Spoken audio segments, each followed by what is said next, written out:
Conhecereis a verdade, e a verdade vos libertará. Palavra dita por nosso Senhor Jesus Cristo, registrada no Evangelho de João, conforme está escrito no capítulo 8, versículo 32. A face oculta do catolicismo romano. Este é um assunto tão polêmico e até assustador, mas de vital importância para o atual momento em que estamos vivendo, quando o falso parece ser verdadeiro e o verdadeiro falso.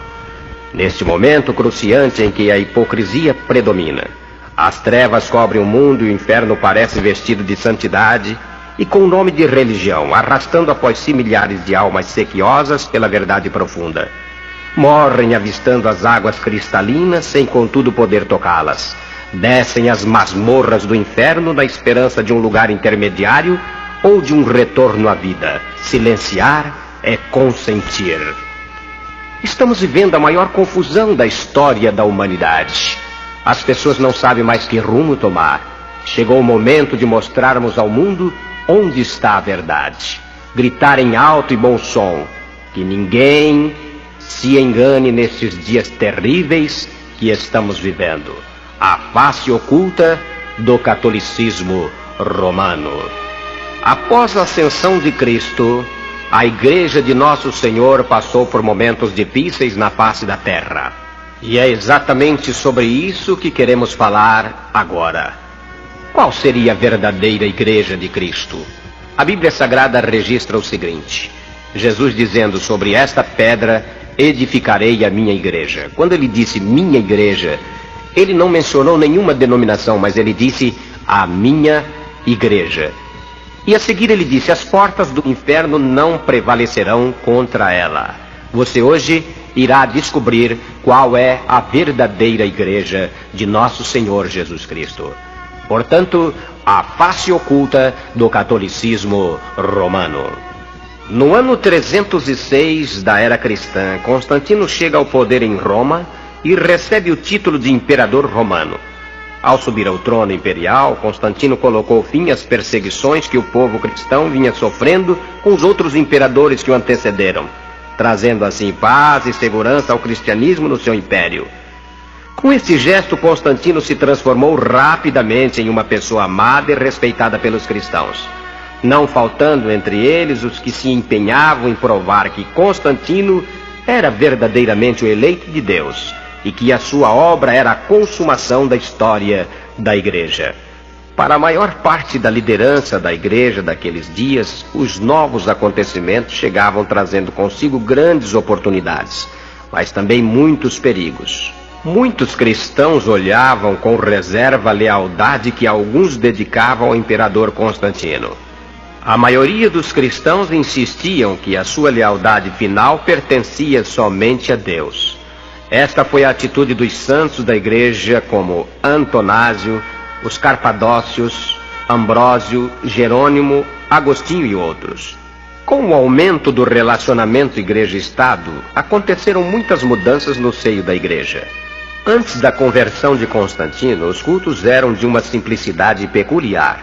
Os irmãos se reuniam em casas particulares e até em lugares como as catacumbas romanas. Mas agora, vivendo sob uma nova influência, o culto certamente teria que se dobrar perante os protocolos imperiais. Por exemplo, o incenso que até então era usado para o culto do imperador começou a aparecer nas igrejas cristãs. Os ministros, por sua vez, antigamente se vestiam de forma modesta, agora já tinham roupas ou vestimentas sacerdotais e até ornamentadas. A seguir veio o costume de iniciar cada culto com uma procissão. Logo após, alguém sugeriu comemorar o aniversário da morte de um mártir, celebrando a ceia exatamente no mesmo lugar onde o mesmo havia sido enterrado. Começando a construir igrejas em muitos destes lugares, achando que o culto teria um significado especial se celebrado em uma destas igrejas, por causa, é lógico, da presença das relíquias dos mártires.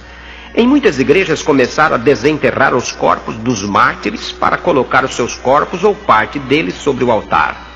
Logo, os boatos começaram a correr entre eles que essas relíquias eram milagrosas. Então surgiu a veneração, vindo depois a adoração.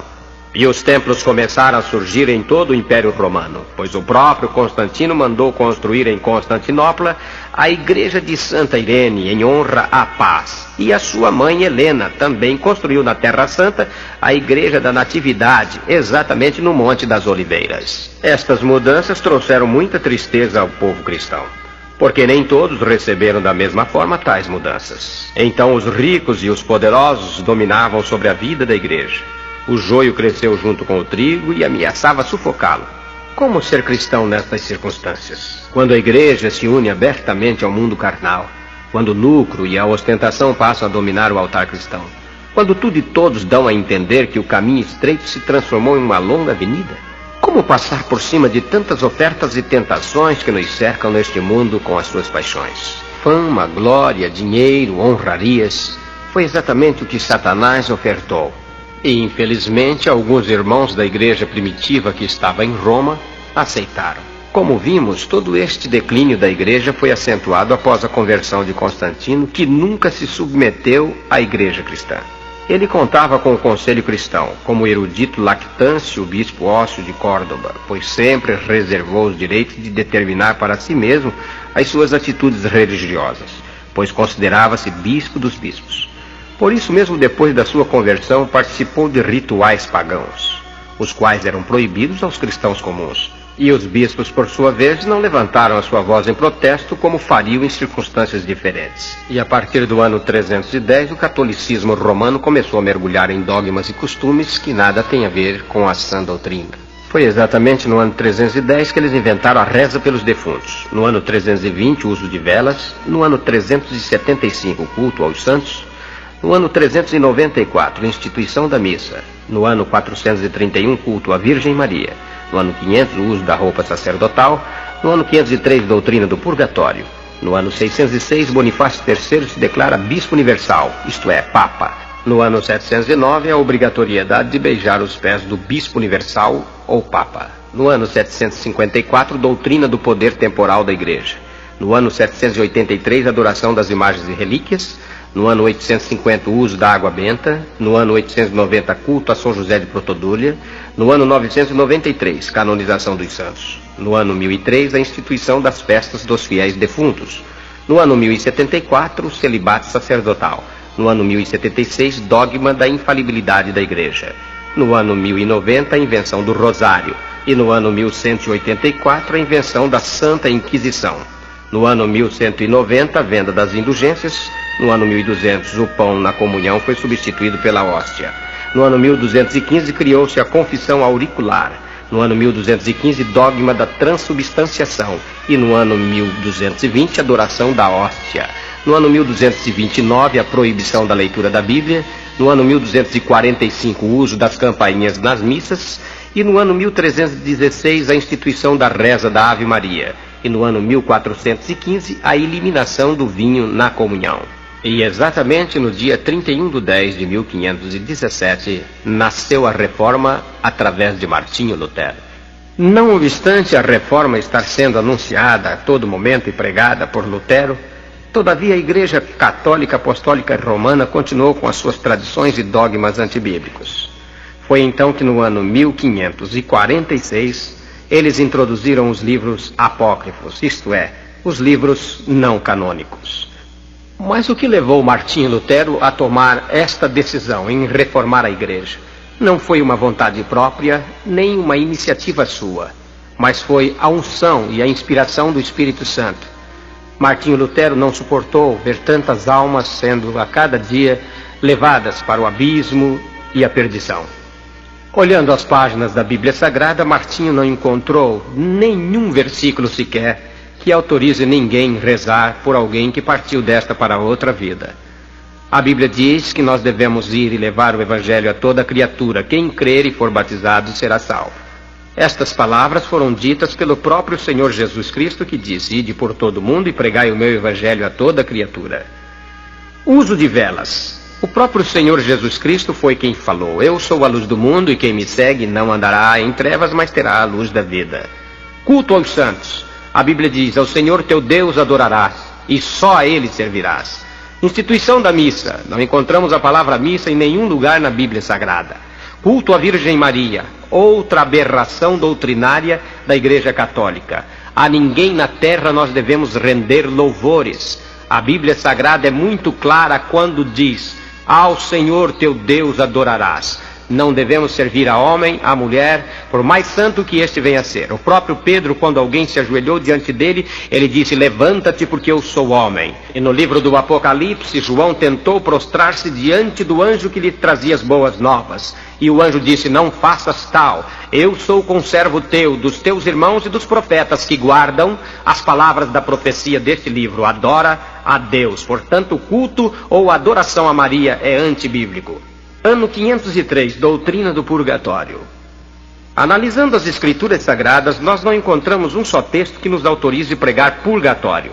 Pelo contrário, nós encontramos a pessoa de nosso Senhor Jesus Cristo dizendo: quem crê em mim tem a vida eterna, não entrará em condenação, mas passou da morte para a vida. Purgatório, local transitório, ensina a Igreja Católica, para onde são lançadas as almas dos homens para purgar os pecados. Ao analisar as Escrituras, nós encontramos textos veementes que falam contra esta prática doutrinária. Por quê?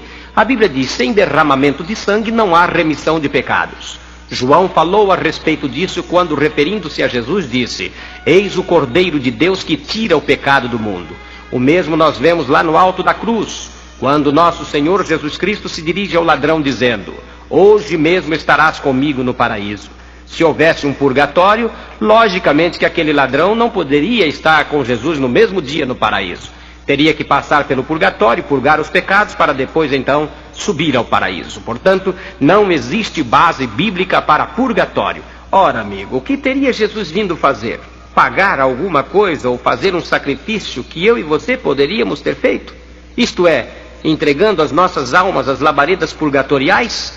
Purgatório não tira pecado. Primeiro, porque não existe purgatório. Segundo, porque sem derramamento de sangue não há remissão de pecados. Terceiro, porque Jesus Cristo é o Cordeiro de Deus que tira o pecado do mundo. Ano 606, Bonifácio III se declara Bispo Universal, primeiro Papa. Aqui está uma contradição muito grande da Igreja de Roma. Eles dizem que Pedro foi o primeiro Papa.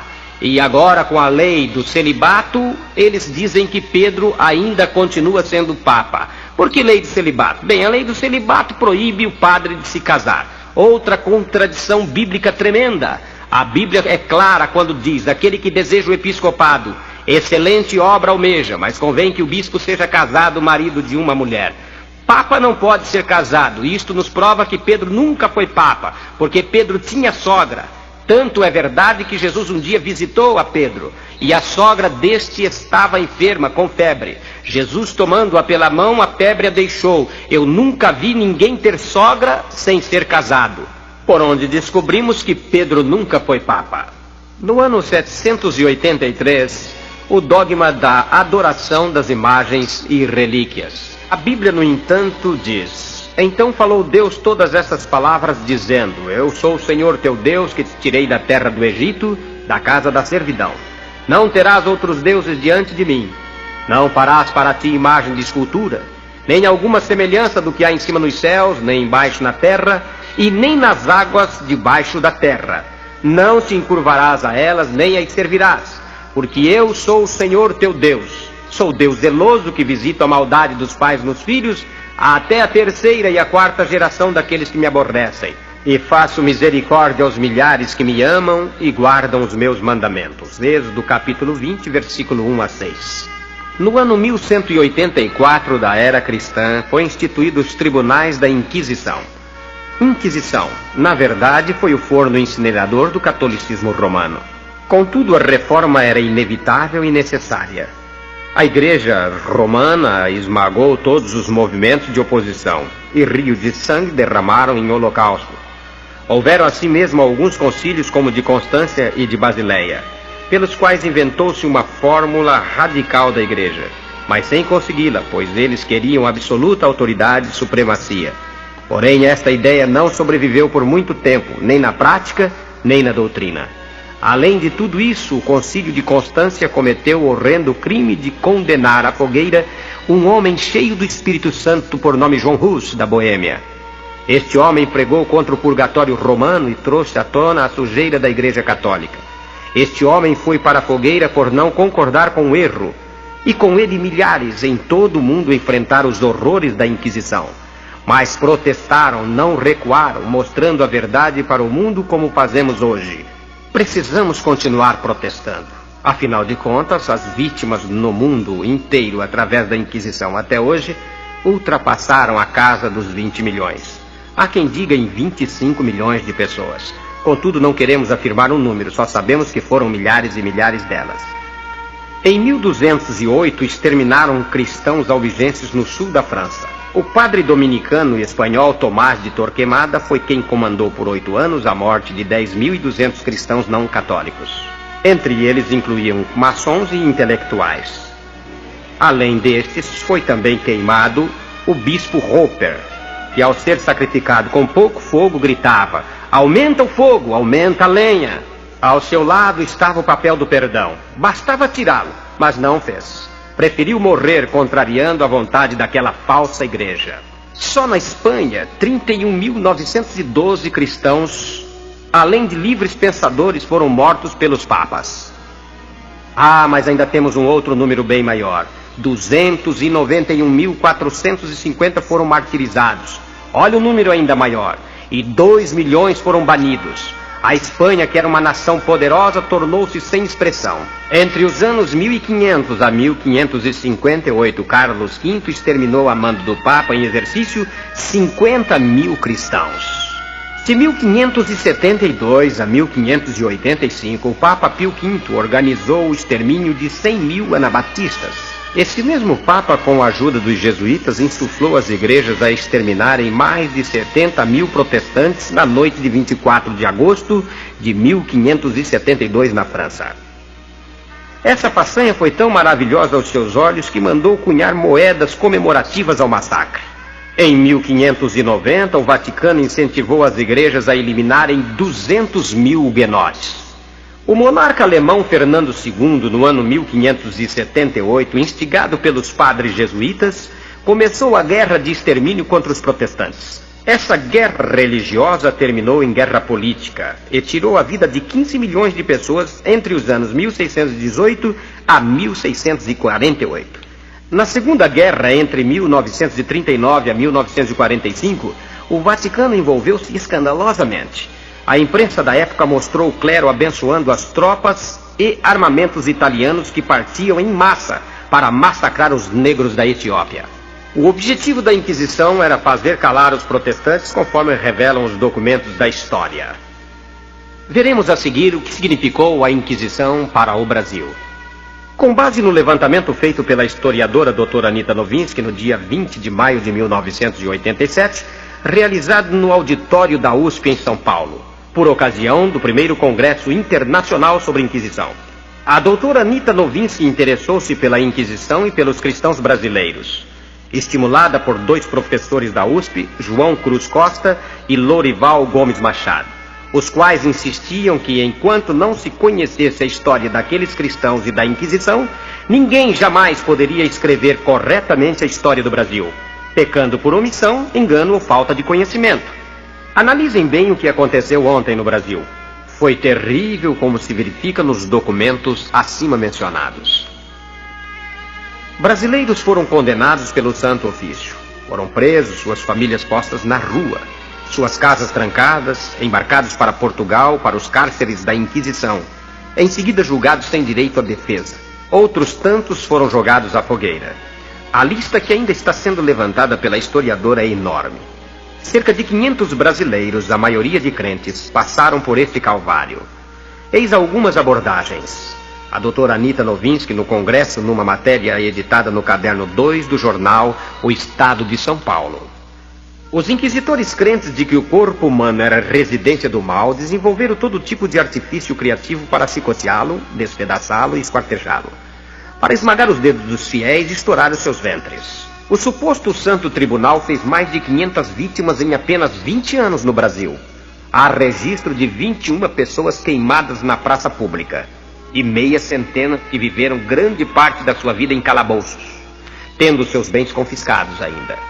Este foi o grande alvo da Igreja Católica Romana. Foram 300 anos de torturas através da Santa Inquisição.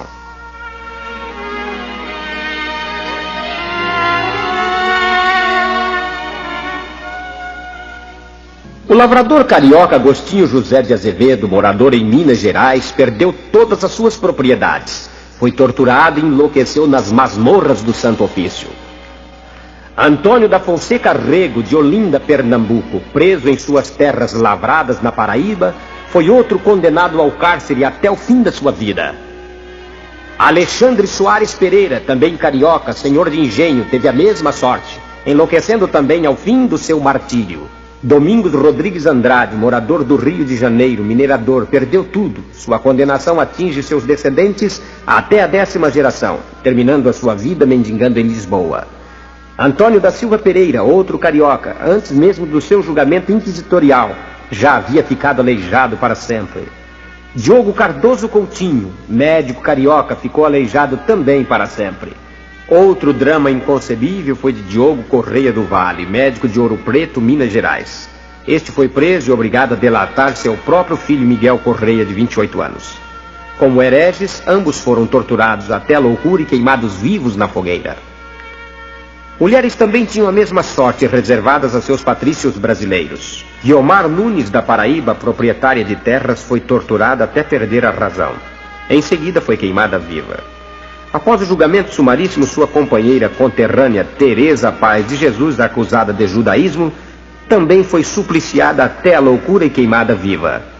Francisco de Siqueira Machado, do Rio de Janeiro, foi outro que enlouqueceu nos cárceres após contínuas torturas, voltando em seguida à prisão para ser queimado vivo em praça pública como criminoso contra a fé.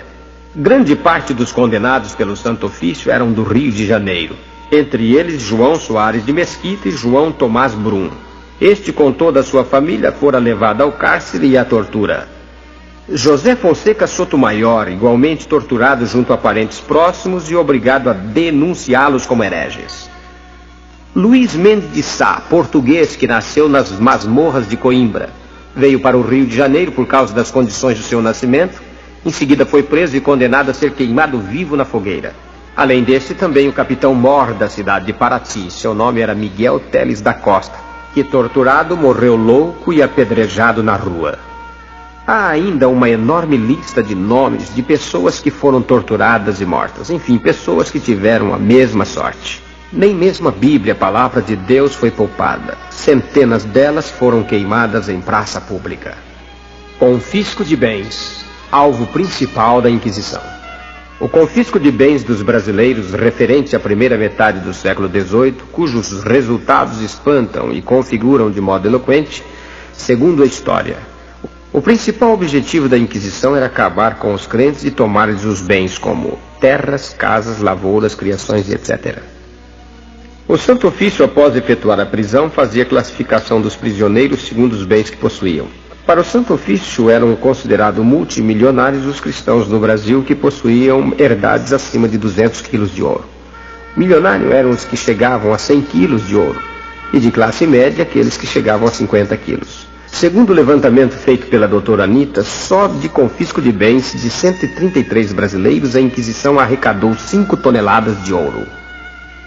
O cálculo feito pela doutora Anita no início de 1987, computando os juros de 6% ao ano sobre os confiscos que deveriam reverter aos descendentes condenados, ao longo destes 3 séculos, o Tesouro Português e o do Vaticano deveriam desembolsar 61 milhões de dólares.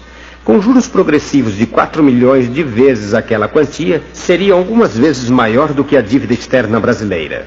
O catolicismo romano e a Inquisição, duas forças sem dúvida nenhuma piores do que a de Hitler, Stalin e Nero.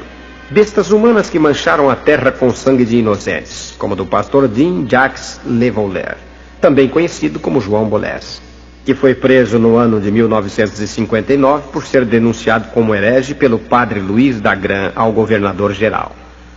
Condenado, passou 8 anos nas masmorras encarcerado. Logo depois foi condenado à morte pelo crime de ser evangélico. Mas antes de levá-lo à forca, colocaram o padre José de Anchieta para convencer o pastor João Bolés a se retratar e converter-se ao catolicismo. Como isso não foi possível, pois João era um homem convicto de suas ideias, foi levado então para ser executado pelo carrasco. Como este demorasse para cumprir a ordem, o próprio padre José de Anchieta se antecipou e executou o ato, enforcando assim o nosso querido pastor João Bolés. Este foi um dos primeiros mártires da fé em nossa pátria. Observe que ele foi enforcado pelo padre José de Anchieta, santo brasileiro beatificado pelo Papa e canonizado pelo mesmo. Na verdade, não sei dizer ao certo se este é um santo ou um assassino. Extraído do livro Anchieta, Santo ou Carrasco.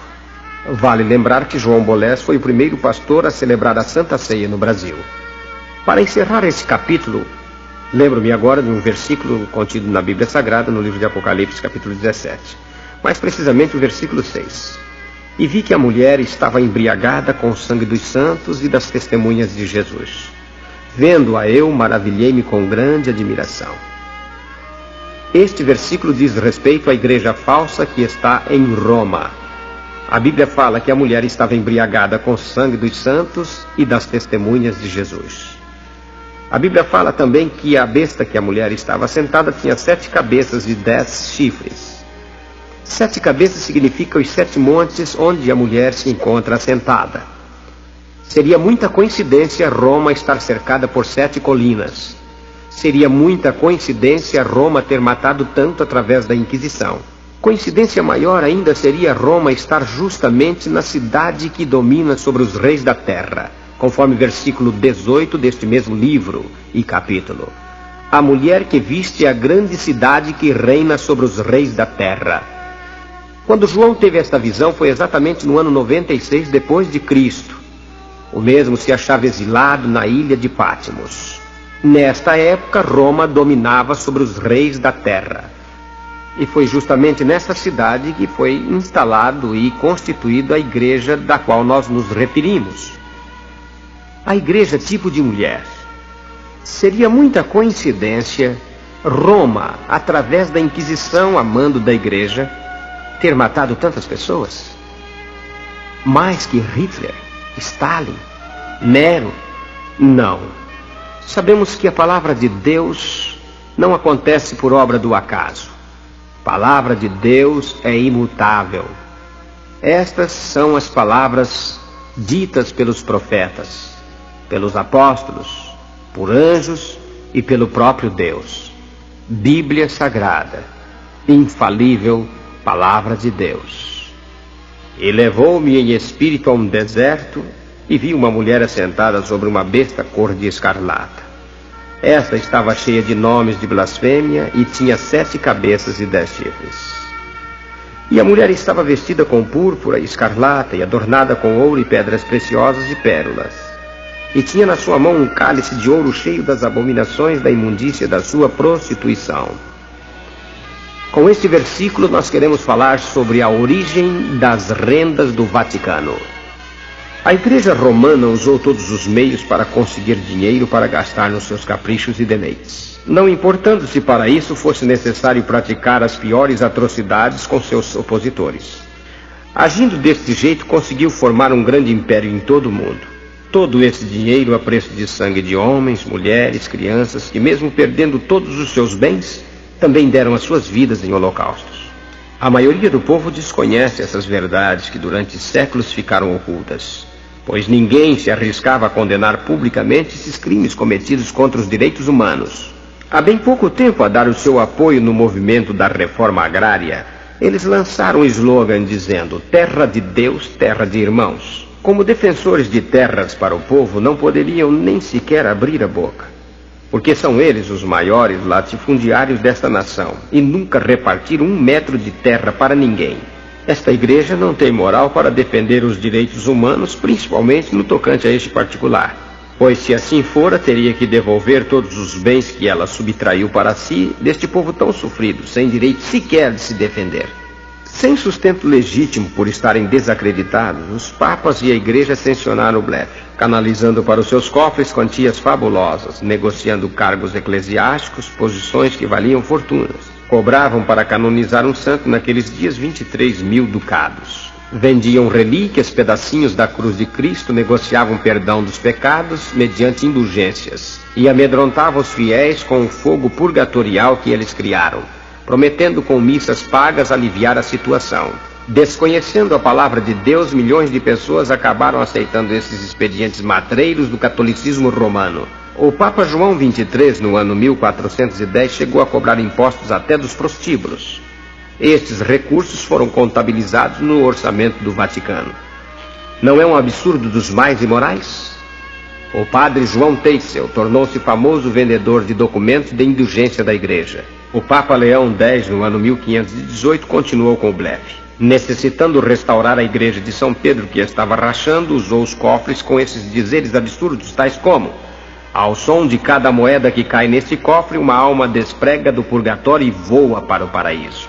O Vaticano é a corte mais suntuosa da Europa. Já não se preocupa com as migalhas, aplica os proventos deste comércio espiritual, de tal forma que possuem terras, fazendas, bancos próprios, edifícios em todo o planeta. No ano de 85, o jornal O Estado de São Paulo trouxe uma matéria, uma reportagem sobre este assunto, dizendo que os católicos americanos estão exigindo do Vaticano relatórios e balanços financeiros. Quanta diferença há entre a Igreja Católica e os seus líderes atuais com aquele que eles dizem ser o seu primeiro Papa.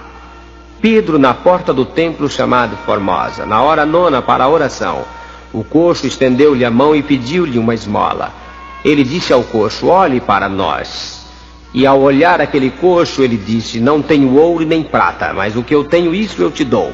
Em nome de Jesus Cristo Nazareno, levanta-te e anda. A Igreja de Roma tem ouro e prata, mas não tem poder. É bom pensarmos nisso. A bênção papal, bênção ou maldição? As bênçãos divinas trazem êxito, solução, que concedem vida, pois em João 10:10 está escrito: eu vim para que tenham vida e a tenham em abundância. Mas as bênçãos dos papas são suspeitas, como veremos nesses fatos que a história registrou. Coincidência? Não, maldição mesmo. Pois esses papas que passaram pela história, todos tiveram as mãos manchadas de sangue. A palavra de Deus nos diz que aquele que mata ou consente é homicida. Por isso não temos dúvidas em afirmar que as bênçãos ministradas por eles transformaram-se em maldições. O documentário O Estado do Vaticano, vasculhando intensamente sobre este assunto, fez um levantamento surpreendente com relação a todas as pessoas que buscaram a bênção ou as bênçãos papais. Estas mesmas pessoas tiveram fins trágicos, tanto pessoas como nações. Veja alguns registros. O Papa Pio IX, em 1870, abençoou a Carlota de Bourbon. Quando voltou a Roma, antes de sair do Vaticano, enlouqueceu sem causa aparente. O arcebispo do Peru morreu 43 dias depois da bênção do Papa. Deram-lhe um cálice envenenado em Viernes Santos. O imperador Maximiliano do México foi abençoado pelo Papa, mas em Querentário foi preso e fuzilado pelos revolucionários. A imperatriz quebrou a perna logo depois da bênção papal. O exército francês foi completamente derrotado e rechaçado em 1870 depois de uma bênção solene do Papa Pio IX. O Papa Bento XV, em solene cerimônia, abençoou o Duque Francisco Fernando da Áustria. Começaram então as suas desgraças como nunca houve na Europa. Soberano mais infeliz perdeu o trono e foi um dos causadores da Grande Guerra. Os navios Santa Maria e o América receberam as bênçãos do Papa em 24/12 de 71. Neste mesmo dia, ambos naufragaram. A bordo do Santa Maria haviam 11 freiras. Depois que o Papa proferiu a famosa bênção Urbi et Orbi, o papado perdeu o domínio sobre a cidade de Roma. Foi a maior perda que o catolicismo já sofreu. Infelizmente também o Brasil recebeu algumas dessas bênçãos. Por ocasião do 4º centenário, recebeu a bênção do Papa. Então vários bancos do Rio de Janeiro faliram e houve desemprego e suicídios. Em 1905, volta o Papa a abençoar a nossa terra. Tivemos então a praga dos gafanhotos e a catástrofe de Aquidauã.